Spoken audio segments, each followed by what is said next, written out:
Kami po ay handa sa period at sa mga timelines na kinakailangang sundin ng Commission on Elections patungo sa March 31. Maghihintay ang Commission on Elections o COMELEC sa ipapasang batas ng Bangsamoro Transition Authority o BTA para sa pagsasaayos ng mga distrito o districting sa rehiyon alinsunod sa mandato ng Korte Suprema. Hanggang October 30 ngayong taon ang ibinigay na panahon ng hukuman sa BTA na magkaroon ng bagong batas. The Supreme Court declared BAA 77 or the Bangsamoro Parliamentary Redistricting Act of 2025 unconstitutional for violating Section 5 of the Voters Registration Act, which prohibits any alteration of precincts once the election period has started.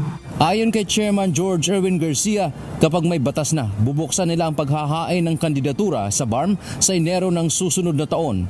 Ang paghahanda ni COMELEC ay nakadepende doon po sa magiging aksyon with all due respect ng Bangsamoro Parliament.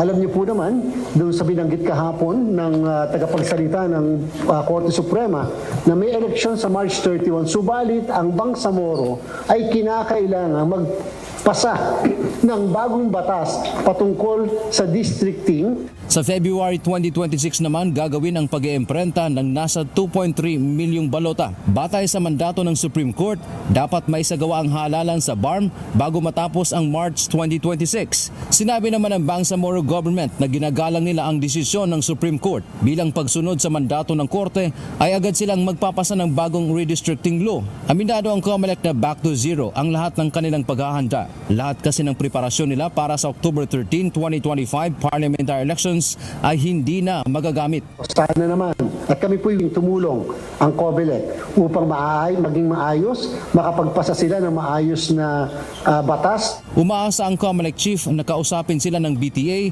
para makatulong ang komisyon patungkol sa gagawing hakbang ng parlamento.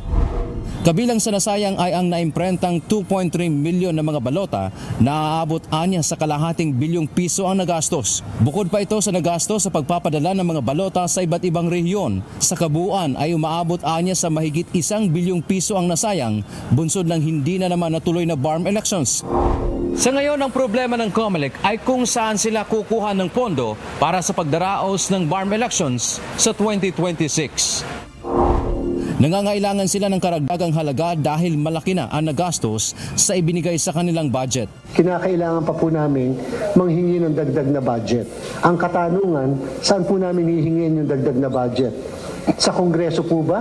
Tapos na po yung budget namin eh. Meaning tapos na po kami doon sa level ng plenaryo, maaaring makahabol po kami sa Senado. Dante Amento, UNTV, News and Rescue. Diyos ang aming sandigan, serbisyo publiko ang aming pinahahalagahan.